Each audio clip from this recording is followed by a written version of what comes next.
Hello friends, Trupti here. Today we are going to see how the compiler works. But before starting with how the compiler works, do you know how exactly any C program generates the output? So means how the language processing system works. Suppose you have any C program. Suppose this is my C program, hash include and anything. This is one of the high level language. We just know that when we execute this program, we generate some output and output is displayed on the monitor. So in between, there are having multiple steps for the language processing system. Means how exactly your program will be converted to form the output. So that is the task of language processing system. So any language processing system, what it does, it converts your source program, whatever program you have, into the target machine code and generates the output. So we will see what are the different phases of the language processing system. Any language processing system first of all takes any source program. Now we'll take an example, that is, this is our C program. Now this source program will be given to the preprocessor. The task of preprocessor is to remove the comments, expand the macros, means wherever you are having macro definition for anything, so symbolic names, your used symbolic name in your program, that will be substituted with actual their substitution value. Then also it include full code for files. Okay, so means suppose we are taking C program, which is hash include stdio.h void main comment hi and printf hi. So I want to print hi on the monitor screen. That's why I written this C program. When this code will be given to preprocessor, it converts. Include means we are taking this code, this file's code from somewhere in the library, and which is the library present in the code where you are having the C language, because this operator tells you that the parent node where C language is stored. So this code, whatever code for the stdio.h, we have the code in the stdio.h file. Okay, this is the file, all that code will be included. So whatever we have, the external anything code, after that void main. Now this is the coming part, so this will be get removed, and next we have only the printf, then hi. So this is the code, this is the pre-processed code. Now this will be given to the next phase. This is the first phase. Second phase is the compiler. Now this compiler converts this modified source program into the target machine code.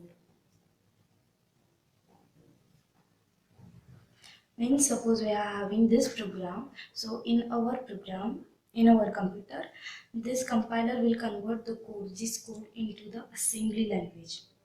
Assembly language is the language which is understood by the CPUs, processors. So this compiler convert whole this language which is in the high level language into the preprocessor language, that it has only the assembly language, assembly codes, that is load, add, all that. This is the task of compiler. Then what assembler, next phase is the assembler. Assembler takes this code, assembly code as it is, and it converts into the partial binary code. Partial binary code means it converts the whole assembly language, which consists of the assembly code, load, push, pop, all these commands, uh, which into the binary code. And also this binary code is not the full binary code for the given program. It consists of some of the links which are not resolved. So this partial binary code will be given to the next phase, that is the linker.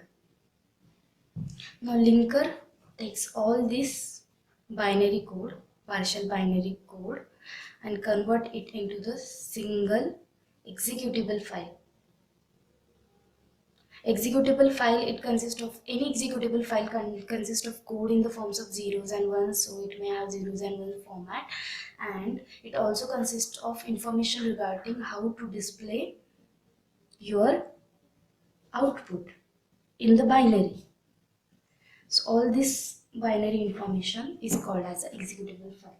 Now after that, this binary file, executable file, will be given to the loader.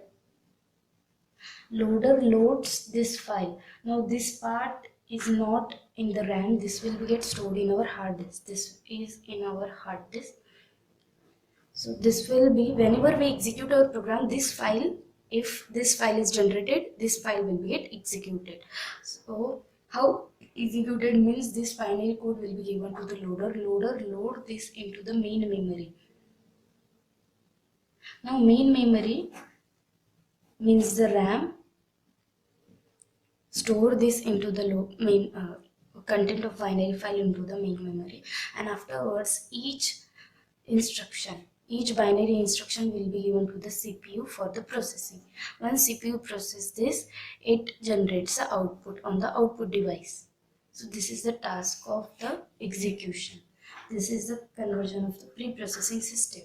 So language processing system works in the four main phases, that is the pre-processing, compiling, assembling, linking, and afterwards whenever we pre-process your data, so it will be executed as per your user requirement. So next, now I think you have understood what is the phase, what are the different phases we have. So we'll focus on this phase only. So this is a compiler, we'll focus on this phase. So what is actually compiler? I think you are having now clear idea about what is compiler. Compiler is the area which converts your modified source code or program into the assembly code or target code. This is the task of compiler. So a single compiler also consists of the multiple phases. So what are these phases? We will see each phase in details. Before that, compiler consists of two main parts. That is, a compiler is uh, divided into the two parts, that is the front end and back end. Now any modified source program will be given to the front end. Now front end converts this program into the intermediate code through different representation. Now this intermediate code will be given to the backend. Now this backend is consists of more than one phases which convert this intermediate code into the target code. So these are the working of front end and back end. Front end only deals with the uh, grammatical structure. It consists of only checking with the grammatical structure, and back end converts this intermediate code, whatever code we generated, that into the target code, the code in which our assembler will understand that for the execution. So these are the two main phases of the compilers. These are the two main parts of the compiler. In front end, we have the lexical analyzer, syntax analyzer, semantic analyzer, and intermediate code generator phase. And in back end, so lexical analyzer. In front end, first is the lexical analyzer, then syntax analyzer, then we have the semantic analyzer, and next is intermediate code generator. All these are the analysis phase, analysis phase, It only deals with the checking of the grammatical structure. These four parts consist of the front end. Now in backend we have the intermediate code. From this, it will be get converted into the code generator, and the next phase is code optimization. These two phases consist of the backend, which actually deal with the code. Now once we get this code, they convert that into the target language or code. Now we'll see each of this in the detail. So next, we'll see the different phases of compiler. Different phases of compiler are: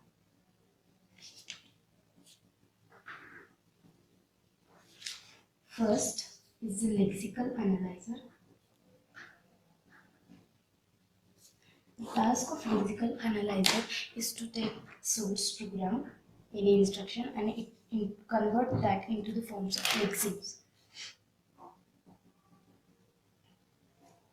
Next phase, that is the lexemes, means the characters, sequence of character which gives us the meaningful name. Any character sequence gives us a meaningful name, that is called as a lexeme. So in lexeme we have the operand, values, operators. These are called as the lexemes. Then this gets separated. What are the operand? What are the operand means? What are the names in which we store some values? What are the operators? Just like plus, minus, everything. And what are the constant values? 60, 100. These are the. This will be identified from the continuous character strings, and they will be converted according. They will be breaked according to their type. So operator, operand, constant, a more than this. Now this will be given. These are also called as a tokens. Lexemes or tokens. Now this will be given to the syntax analyzer. The task of syntax analyzer is to take the syntax or to generate the syntax tree or the parse tree. Syntax analyzer means, suppose I am having the syntax, I am having 1 into 2 into nothing. So here, if I am having 1 into 2 into nothing, so syntax analyzer tells that every operator should have now this operator, this type of operator tells us that multiplication should have on the left side one operand value, on the right side one operand value. So this is okay, but if you are checking this, so on this side we don't have the right operand, left operand is okay. Now this we don't have the right operand, so this is the error. Syntax is not correct. So the task of syntax analyzer is to check for the error, to check for the syntax of anything, and to generate the syntax tree. Next, that is called as a semantic analyzer. Once we have tree generated from our code, now this tree will be given to the semantic analyzer, and here previously syntax is checked. Syntax is correct. Now semantic mean the meaning. Semantic analyzer checks the meaning of the operand values. Suppose we are having multiplication. Example is multiplication. Here we are having 60, and on the right side we are having floating value, that is 100.23. So if you are doing multiplication, it tells us that on the both sides we should have the same type of data. So this is integer and this is float. So semantic analyzer checks for this, and if there is a need, it converts this into the float. So there is a need to convert, so it will convert it into 16.0 and 100.23, because the result of this will be the float. So we cannot perform multiplication into the float. So that's why it will be converted. So that is the task of semantic analysis. Means it mainly checks for the type checking.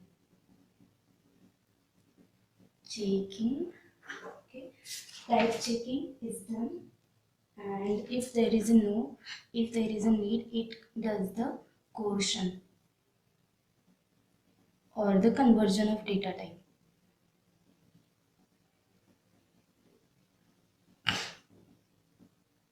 Now once this is converted according to the meaning of each operand value on the both side of any operator. So we still have the syntax tree. Now this syntax tree will be given to the intermediate code generator. Now this intermediate code generator generates the assembly like instruction from this tree. Now this output of this is also the tree. Now this tree will be given to the intermediate code generator, and it will generate the assembly language like instructions. All these four phases are called as a front end of the compiler, or it is also called as analysis phase. Here only we have checked the grammar of our code. Now after that, this will be given to the next phase. Assembly like instruction will be given to the code generator. Now this code generator generates the code according to our assembler or target code. And if there is any need to convert this into less instruction, if you have 1,000 instruction and in between we realize that there is no need of any instruction which we can convert directly, so next phase is the code optimization. It reduce or it optimize the code of the code generator. Optimization means the reduction of anything or getting the exact value. So here the code optimization optimize or reduce the code generated from the code generator. Now this code will be given to the assembler. So this is only the task of compiler to generate the assembly language code, that is the target code. So this is called as the backend or the synthesis phase, as these are responsible for generating the target code.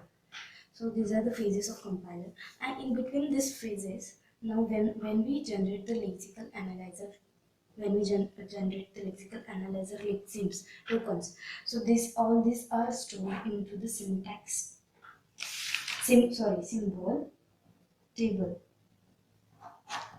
In symbol table we have entry for every operand value, their arguments. Suppose we are having x, y, z, x is equal to y plus z. So x, y, z are the operand values in which we can store anything. So the symbol table entry will be the entry for the operand, function call, and so many things. It is mainly the data structure which hold the information about the anything which we are going to use in the, except the constant, anything which we are going to use for the conversion of this code in the compiler.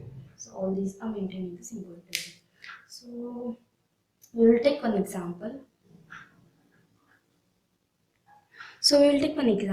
How the compilers convert simple statement into the target language. So just we will take the one example, that is the position is equal to initial plus rate into 16, and assume that position, initial, rate are of floating type, means the fractional type. So here this will be given to the compiler. Compiler consists of many phases. First phase is the lexical analyzer. It converts the tokens into the forms of this, form, that is token name and attribute value to that token. So when I go from left to right, so this is a single character, this is single character, this is character. Now this is the operator, means how this will be get executed. Now this assignment statement will be checked from left to right. Now here on the left, this is single character. Now this is operator, means this whole sequence of the characters forms a meaningful name. So this should be stored as a token. So our first token is position, but we cannot take this as it is. So what we will do, we will store this in the symbol table. So in symbol table, first entry is for the position and information related to that. So this may be the type of that is the float or anything and so on. So next, this is the operator, and also this is now for the lexical analyzer. This is converted into this format: token name, comma, attribute value. So instead of taking this, we will take the ID for the identifier in the symbol, and position is 1. So that is the identifier in symbol table, and entry is first entry in the symbol table. Now this is the operator that is equal to operators. We cannot store this into the symbolical table because of equal to is having some meaning that is already decided. It's not the variable which is defined by the user. So equal to is operators, so that's why we will take that as directly. Now next, I is character, N is character, character, character, character, character, character. Now plus, this sequence of character is separated when we are noticing that this is the operator. So we will store initial in the symbol table as the second entry, and information regarding initial, all the information regarding initial will be get stored. The position is second, so this is the ID 2. Okay, now plus is the operator, so this will be taken as it is. Now rate is also the collection of stream of character which forms a meaning, so that is an identifier, so this should be get stored in the symbol table, that is rate, and it's the third entry, and all the information about the rate will be get stored. And so this rate is the third identifier. After that, star is directly operator. As every operator has their meaning, so we never store that in the symbol table. We can directly perform any operation by using any operator. Next, 60. 60 is not user defined, and also it is a constant value.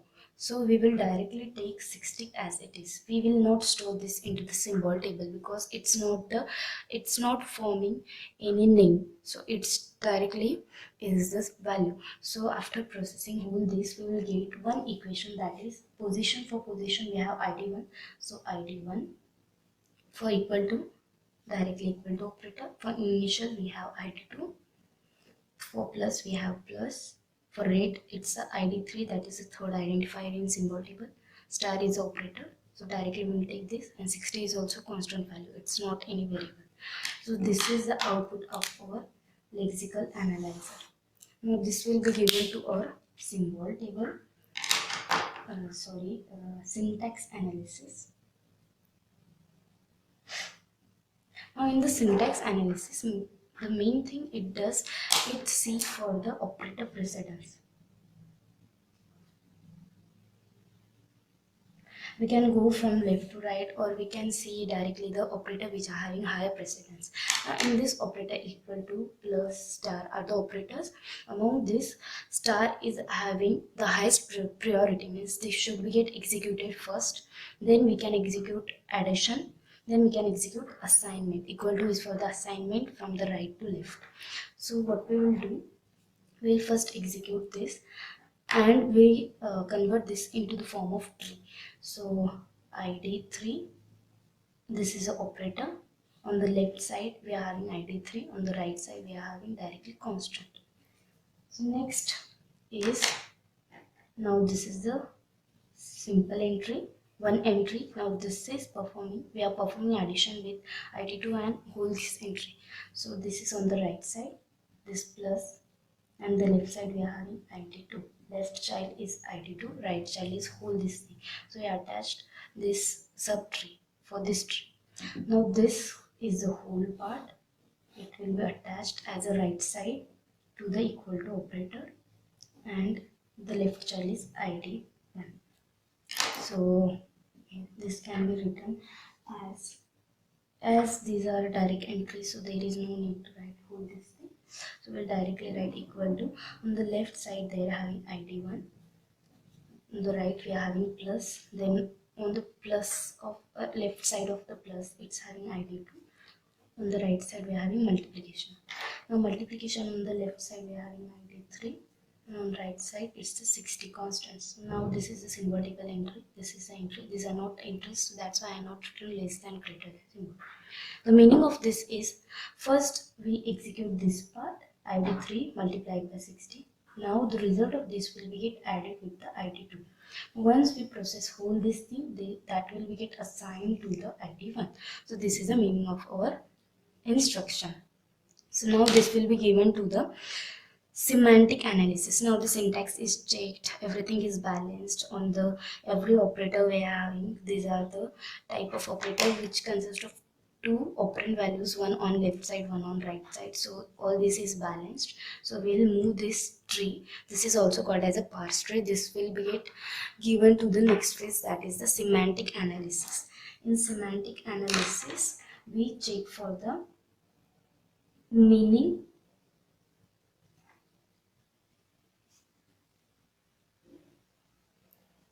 of every operator and their operand value on the left and right side, or if I taking only single operators, that is plus plus. So if I using plus plus, it should not be used with the constant, and so on. This we have the semantic meaning when we should use which operator. So this will be checked, and the type checking is also done. Type checking means, suppose we are having multiplication. If this is float, it should be the float. We can perform multiplication on the same data values. So type checking is done. So we will see this in the detail. Our this previous was this. So id1 plus id2, id3, and this is 60. Now symbol table takes the input, takes the output of syntax analysis as it is as the input, and it perform meaning chart type checking on this tree. So this is a parse tree, also called as a parse tree. Now here, as at the start I told that all these entry are of type float.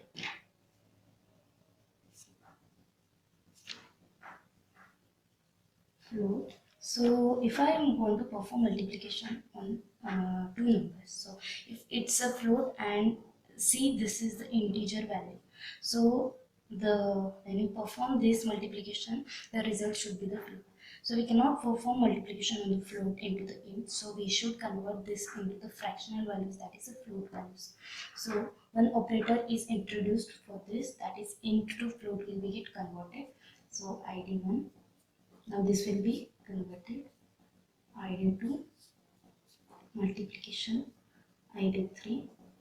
Now before giving 60 as it is, we convert int to float for the 60. So 60 will be converted into the float, and on the both side we are having float values. Okay. Now on the both side of addition we are having float values. Okay. On the both side of assignment we are having float values. This float value will be get stored in the id. So now this is type checking is done. The type of each operand value on the left and right are matching. So this will be given to the next phase. So this is the output of the semantic phase. The next phase is the intermediate code generation.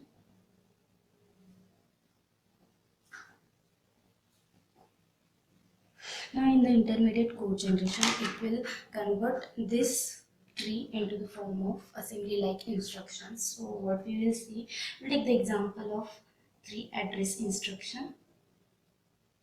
In 3 address instruction, we should have only the 3 addresses, means only the 3 operand values, and we can use at most 2 operator in this.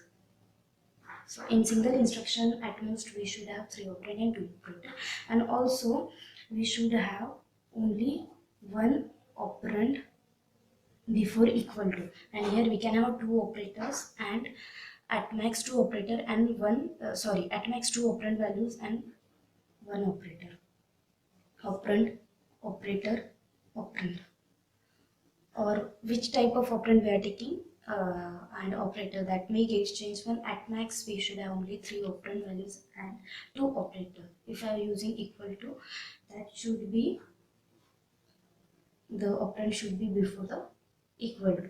So this is the format. So we will convert this as we process from bottom to the top. This is the root. So this is the root. So we first of all convert this as we can use only the three operand. This is one operand, this is one operation. If we will see, this will not form the three address instruction, so we will just break this. So it forms the instruction like int to float operation on the 60, one operator operand, and we should store this into some temporary variable because this is not our full result. So what we will do, we will store this into the temporary variable, that is t1. So on the next time what we will do, t1 will be multiplied with this and will be get stored as result as some temporary other variable. So we will perform id3 into t1, and this will be get stored in some other temporary variable t2 because this is not our final result. So we are taking t2. Now this will also processed further, id2 plus this part is now t2.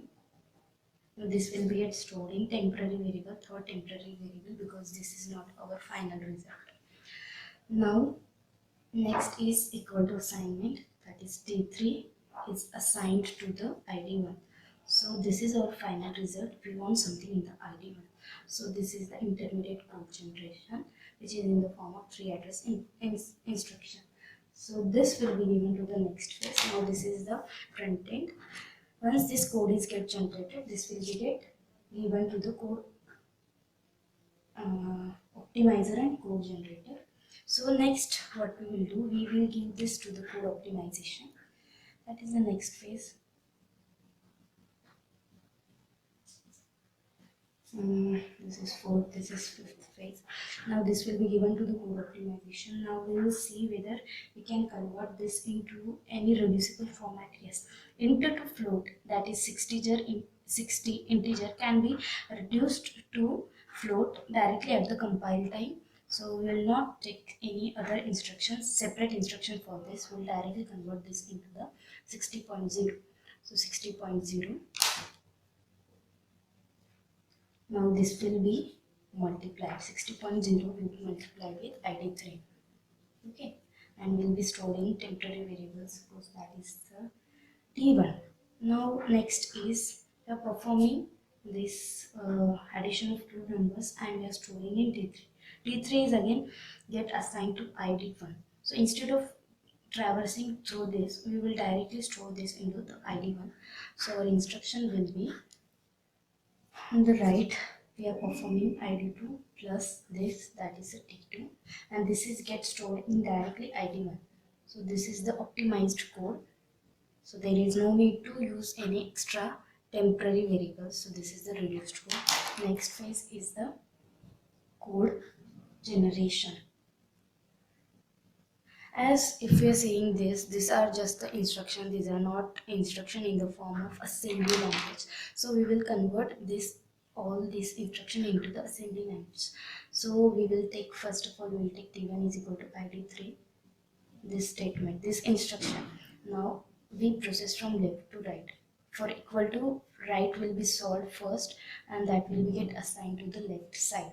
So from right we see from the left to right, on the right hand side we see from the left to right, that is id3. Now this is the operand value, it's not in operand, so we should store this into some register. So we will load, and this is also the floating value, so ldf denotes the load, f for floating values. So this should be stored in register, so it will be r1 comma id3.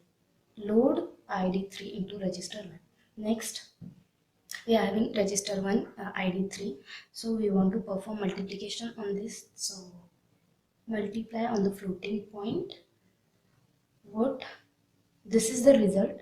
So we are multiplying r1 with 60.0. It's directly the constant value, immediate value. So we will take the hash, as because this is constant value, we are not taking this from anywhere, it's directly given in the instructions. So immediate value, that is the constant value.